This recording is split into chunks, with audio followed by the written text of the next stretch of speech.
In this video, we're going to take a look at how to install, configure, and use Anaconda, specifically the version from May of 2022 called Anaconda 2022.05.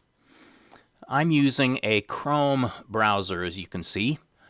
In order to get our Anaconda installed, I'm going to go up and type anaconda.com. Okay? So anaconda.com is the URL from which we're going to obtain Anaconda.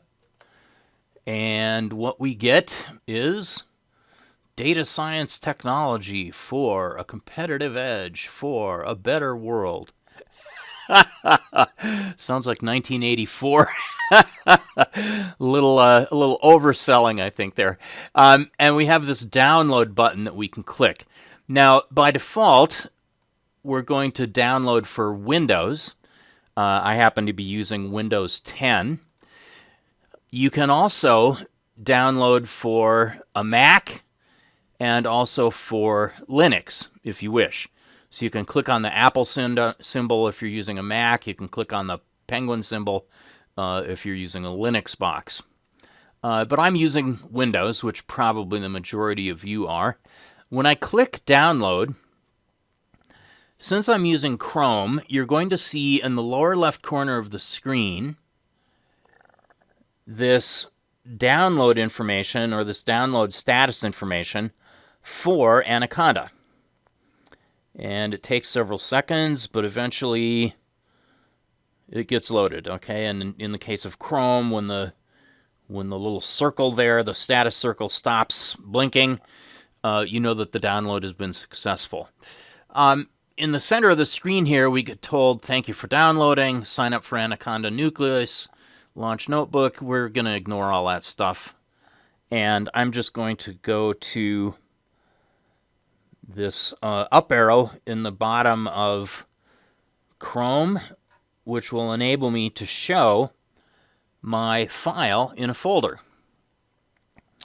Okay, and here it is. Here is the Anaconda 3-2022.05-Windows x86-64. So this is an appropriate load file, setup file, for our version of Anaconda. I will double click to run this,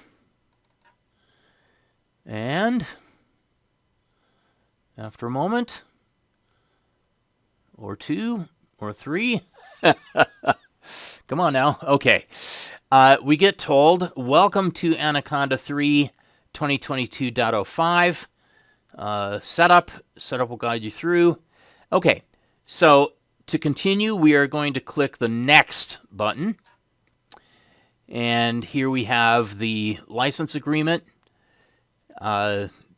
Basically, this, tells you that you can't use this for commercial purposes or whatever. It goes on and on for a while. I'm just going to click I agree. And in terms of selecting the installation type, I'm going to click Just Me, since I'm the only person using my computer. And I'm asked to choose the install location. I'm quite happy with the default. For me, the default is c:\users\Anaconda 3. Of course, if you're doing this on your own Windows box, your name instead of my username will show up, and I'll click Next. Add Anaconda 3 to my path environment variable. It's not recommended according to this, so we're going to leave that unchecked. We're also, and this is checked by default, asked if we want to register Anaconda 3 as the default version for Python 3.9. Now, it is possible to have many different releases of Python installed on your system. My own experience with this is that it can create considerable confusion. I think you are better off having just one version of Python installed. if you do have other versions of Python installed, you might want to consider removing those older versions of Python from your system and just going straight to 22 Python 3.9 2022.05. But I leave that to you to decide for yourself. I have been careful to eliminate previous versions of Python from my machine, and so I do want this version of Python that I'm newly installing to be my default Python 3.9. So I'll click Install. I've been doing a lot of talking here, but you notice that at the end of the day, I've just clicked Next, Next, Next, Install. All right, it's just taking defaults.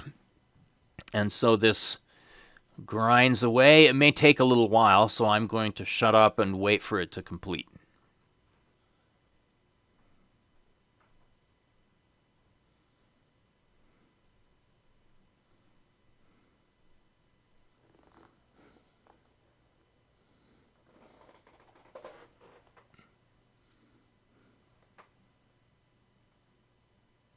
All right, so for me, that took several minutes. It may be faster for you, depending on how recent your system is and how fast your network connection is. But I have finally been told that it is completed, and I will click Next. And okay, working with Python and Jupyter is a breeze and Dataspell. I don't care. I'm going to click Next. Here, I'm able to look at an Anaconda distribution tutorial, getting started with Anaconda. I'm not actually interested in either of those, so I'm going to uncheck those boxes. You can leave them checked if you wish, and I'll click Finish. And that's it. So Anaconda is now installed, and I can close my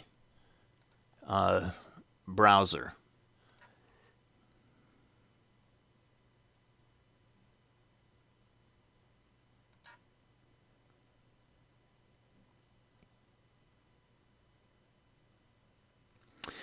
Okay, so I'm going to go to my Start menu now, and we can see that Anaconda Anaconda 3 64-bit is in here. When I click the down arrow to see the contents of the Anaconda 3 folder, let me scroll down a little bit. I have Anaconda Navigator, Anaconda PowerShell prompt, Anaconda prompt. So the PowerShell prompt, it gives you the PowerShell if you're comfortable with that. Just plain Anaconda prompt gives you the command.com style prompt, which is fine for me because I'm not really going to be doing much at the command line. I can also execute a Jupyter notebook from here. Or I can execute Spyder. I'm going to start out by just using the Anaconda prompt, and I want, actually, it appears that I've already got it in my Start menu. I think for me that's an old version, so I'm going to unpin it, and I'm also going to unpin it from my taskbar. All right. I also see I have an old Spyder button in my taskbar. I'm going to get rid of that as well. Okay, so I have gotten rid of what I think were some old icons that I had in my Start window and my taskbar. Now, I want to put the Anaconda prompt into my Start menu. So I'm going to right-click and say Pin to Start and drag it up here. I want okay, I want all my Python stuff to be together, so I had to wrestle with this a little bit. I'm also going to want to have Spyder readily accessible. So I'm going to go down to Spyder. Now, Spyder is what's called an integrated development environment, which is very convenient for writing code in Python and debugging code and so on. So I'm going to say pin to start and drag that up. Whoops. Drag that up next to my prompt. You may want to work with what are called Jupyter notebooks. Now, Jupyter notebooks are a little bit like Excel. It's a very interactive way of writing Python code and executing code on a step-by-step kind of basis. Many people like Jupyter a lot. I personally don't like it that much, and it may just be because of my own history. I'm used to dealing with languages where you write your code and then you compile your code and then you run your program. If you are come from an Excel background or an SQL background where you're tending to do things in a more interactive way and looking at intermediate results, you might very well like a Jupyter Notebook. So let me, just for gags, I'm going to pin that to my start menu as well. Okay. And then finally, let me pin the Anaconda Navigator to my start menu as well. Okay, well, let me first demonstrate Anaconda Navigator. All Anaconda Navigator is a nice little screen. Okay, it has to think for a bit. Think. Initialize. Think. And boy, it's really struggling this first time.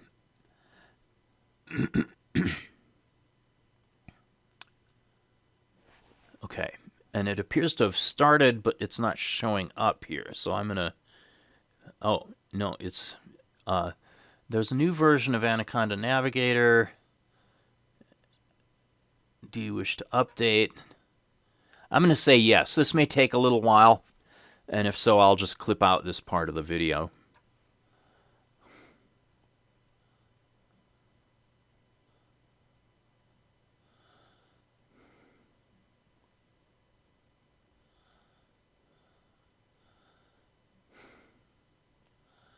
Okay, so I'm getting this message that an update for Anaconda Navigator is now available. Do I want to update? I'm going to say update now.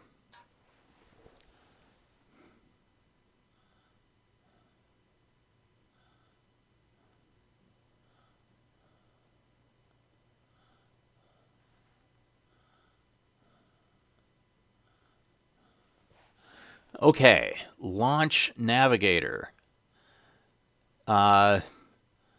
Actually, I'm going to not do that. I'm going to click dismiss here. And go back to my start menu, into my pinned choice, Anaconda Navigator. And now if I start Anaconda Navigator, I should get the latest and greatest thing. I guess it has to think a little more.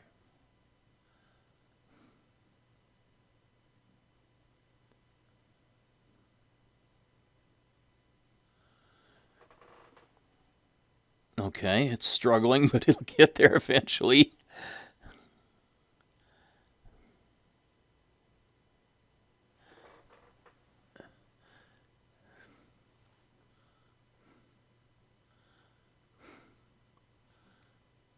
Thinking.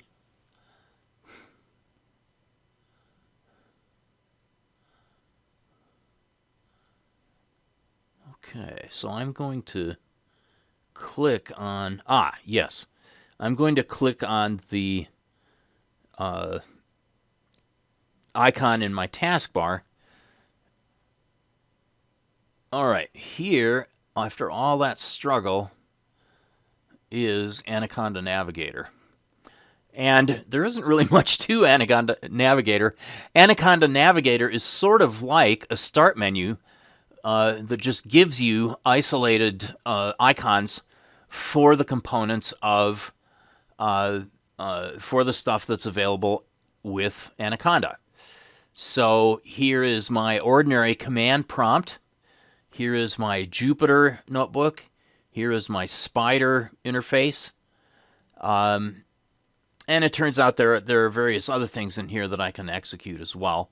But I'm going to start by just launching my command prompt.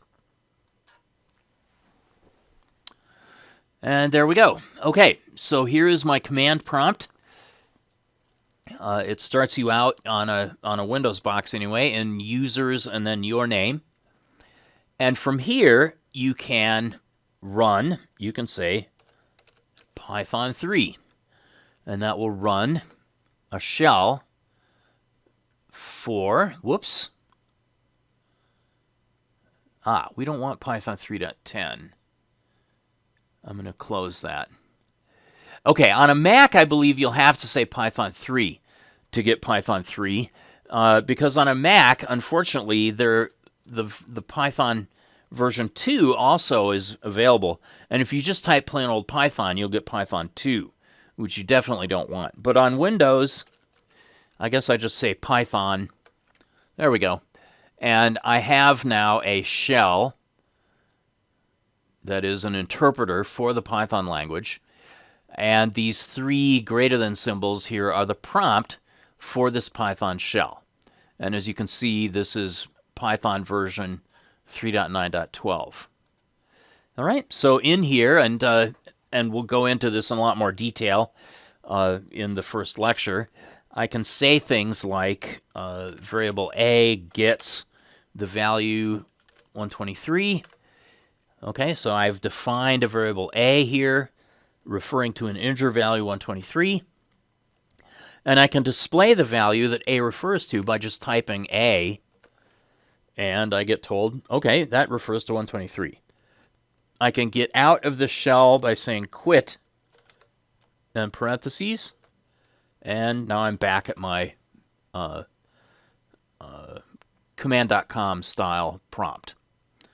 And I can exit from this either by clicking the X or by just saying exit.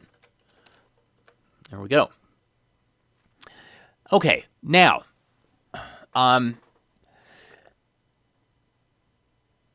you may discover on a Mac that if you try to execute the equivalent of the command prompt, actually it may not even exist in your Anaconda Navigator.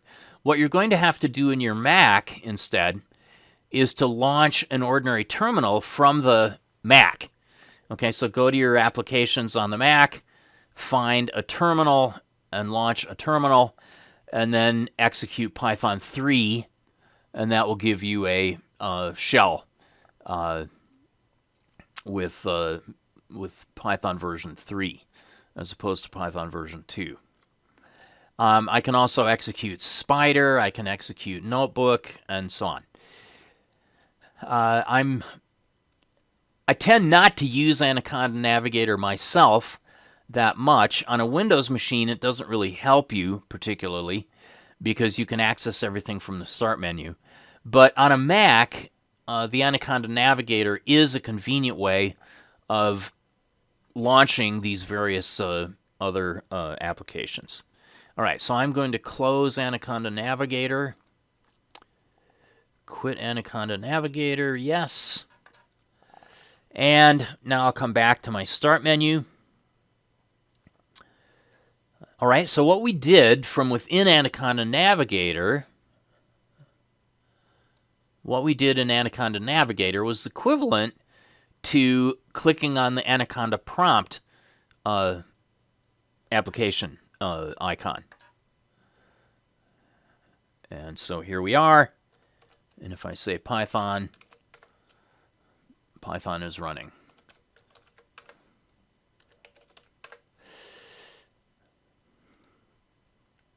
I like to have the Anaconda prompt in my taskbar, so I'm going to say more pin to taskbar.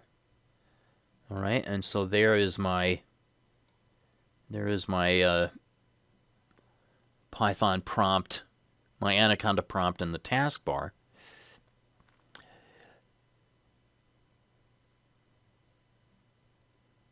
Next, I want to show you Spyder, which is a very convenient integrated development environment for working with applications in Python. Now, you saw that when let me just do it again really quickly. When I started the shell,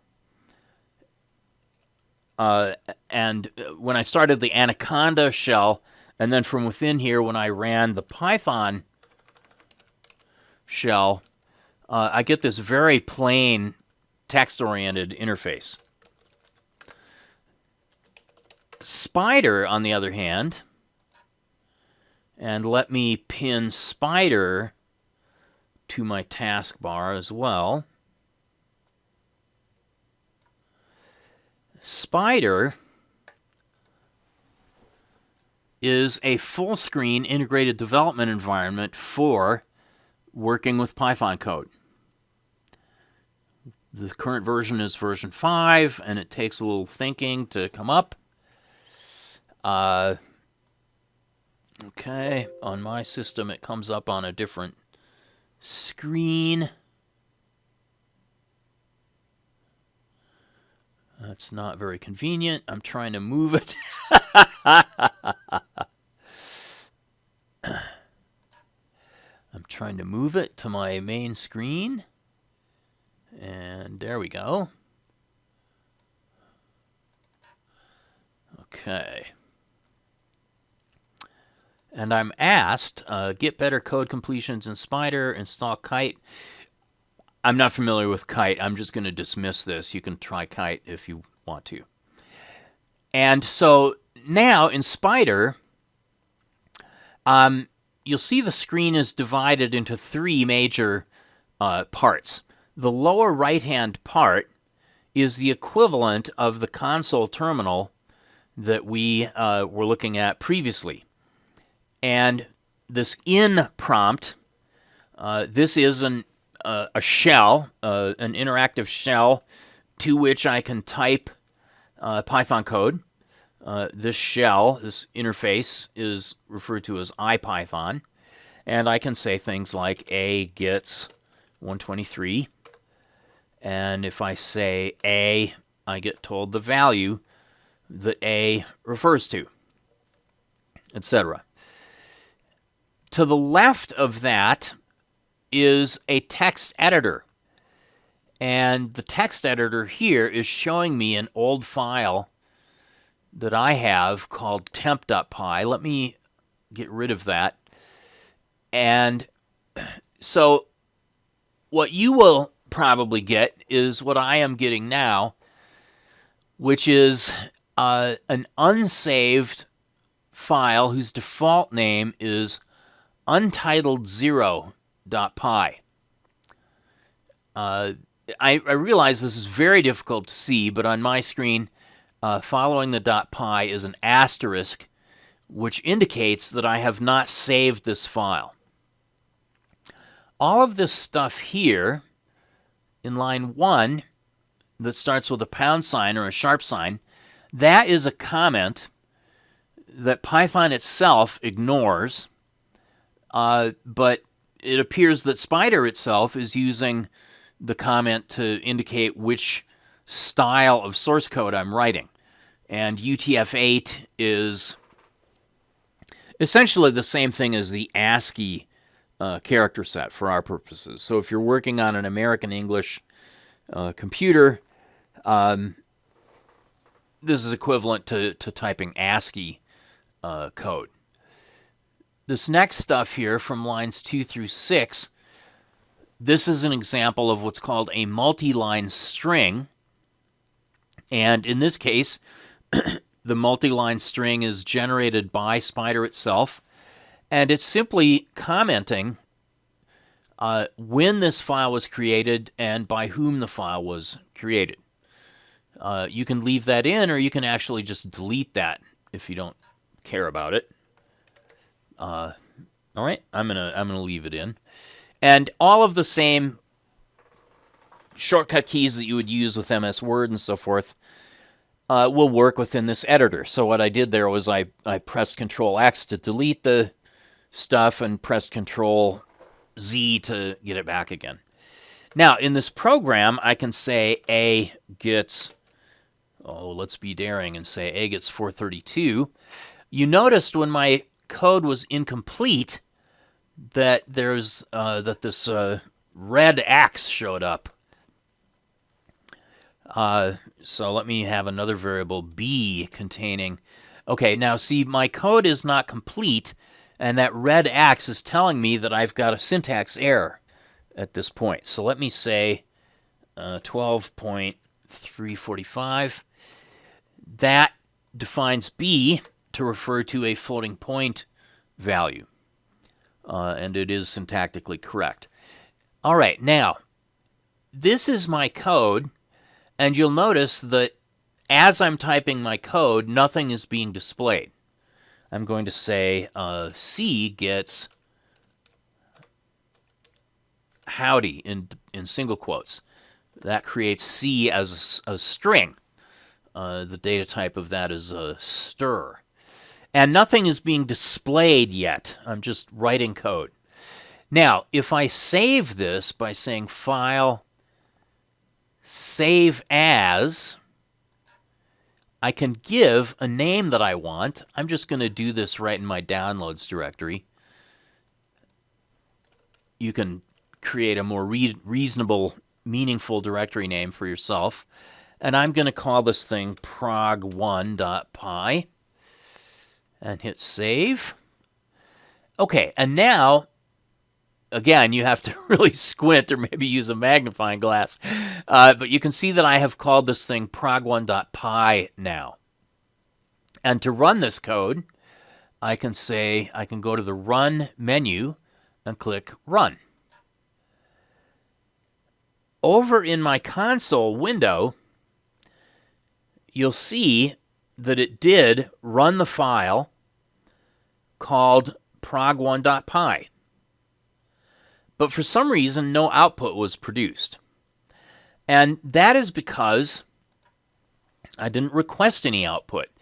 If you're writing a program, in order to get output, you need to use a function such as print to display output. So I'm going to say print A, and then print B, and then print C.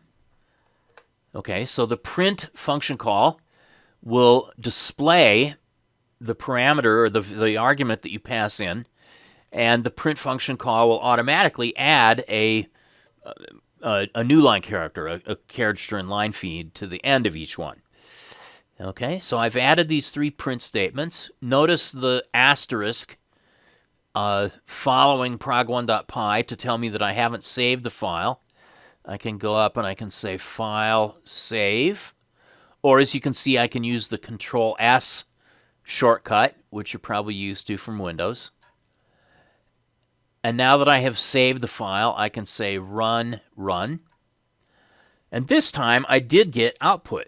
Okay, I did get output from the program when that program was executed in my shell in the lower right section of the window.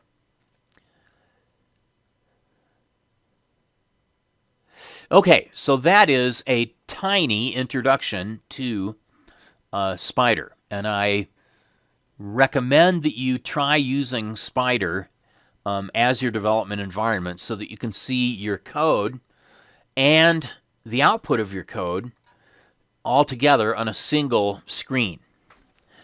Now, for me, when I'm doing lectures, and especially when I'm recording videos, Spyder is actually a little bit too complicated. You are probably squinting very hard at your screen in order to be able to see the Spyder stuff. So I'm actually, for lecture purposes, not going to use Spyder. I'm going to use something called idle instead. But I don't recommend that you use idle for your own classwork because idle is very simple-minded and not very helpful. It's just convenient for me to use for video purposes. All right, so I'm going to say File, Quit, and that gets me out of Spyder. And if I relaunch Spyder, by default, let me do that. Let me relaunch Spyder, and by default, Spyder is going to remember what file or files I had open the last time I was using Spyder. All right, so it thinks for a minute. Load, load, load. And there we go. Okay, so I'm back with prog1.py as my code file. All right, so once again, I'm going to say File, Quit. So let me show you this idle thing. To run idle, I'm going to run an ordinary command prompt terminal. And in here, instead of saying Python as I did, I'm going to say idle instead. And idle starts out with a, come on now, have to change the size so it fits. Idle starts out with a shell. And in here I can say things like A gets 123. In a shell, in an interactive shell, if I just give the name of a variable, the shell will tell me the value that that variable has. I can also say print the value of that variable as well. But in idle, unlike the really plain vanilla shell, I can go up and I can say File, New File. And in here, I can write code. So if you're using idle, the shell is a window, and the editor is a separate window. All right, and so in here, I'm going to say A gets 444, B gets 3.21, C gets bye-bye, and then print A, print B, print C. Nothing has been displayed so far because I haven't executed the program. And if you squint, you'll be able to see that the name of the file that I'm editing is untitled at this point. So I'm going to say File, Save As, and I'll go to my Downloads directory, and I'm going to call this guy prog2.py just so that it doesn't conflict with prog1.py that I created from Spyder. And once again, I'm going to say run module. There we go. All right. So notice that when I said run module in my editor window, idle switched to the shell window and restarted the shell, and then the shell interpreted that Python code and in this case printed 3 lines of output for the values of A, B, and C.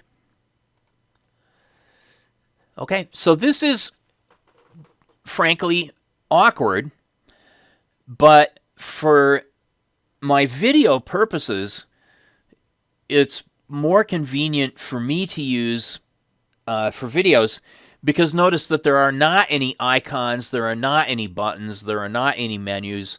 Everything is very plain, and I can change the size of the fonts very easily, to make things really huge so that you have a better chance of being able to see what I'm up to. All right, so that is why I'm using idle, but I do not recommend that you use idle yourself. I'm going to exit idle and then exit from my terminal. And one last piece of warning about idle. Some versions of idle on Macs, various Mac users have discovered that idle actually crashes the system.